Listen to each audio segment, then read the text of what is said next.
Hi, my name's Neil Farrow, reporting for GinPunch, and we're on the west coast of Wales to visit a distillery that makes, amongst other things, a seaweed gin. So when people talk about botanicals, they generally talk about things like angelica, coriander or citrus. But what about seaweed?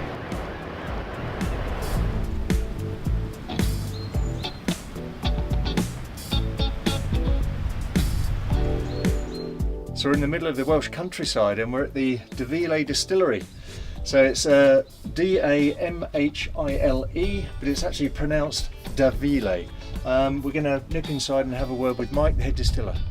I'm Mike Melrose, the head distiller, and welcome to Mhile Distillery. So Mike, can you briefly take us through the processes that go on to make your gins?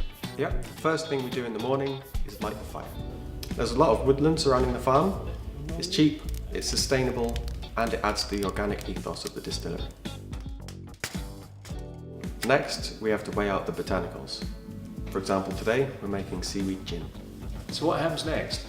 And then when all the botanicals are weighed out, we add them to distill.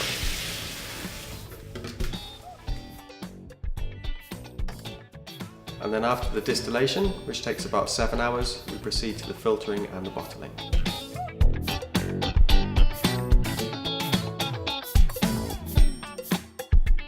So Mike, you've taken us through the production processes. Take us through the gins. The three main gins we do that are in stock year round start with the botanical. Botanical is a London dry but with loads of very potent ingredients. The main thing you'll get from this is a long-lasting fresh mint finish. The oak aged is a very simple London dry style gin that then goes into our old whiskey barrels and comes out with a sort of sweetness and what barrels are they going into? Ex-bourbon casks. Bourbon, alright, cool.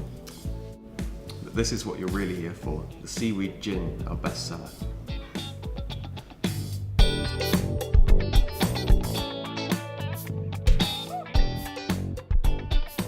So this is my favourite, but it's really, really difficult to describe the taste of this to the public, so can you help?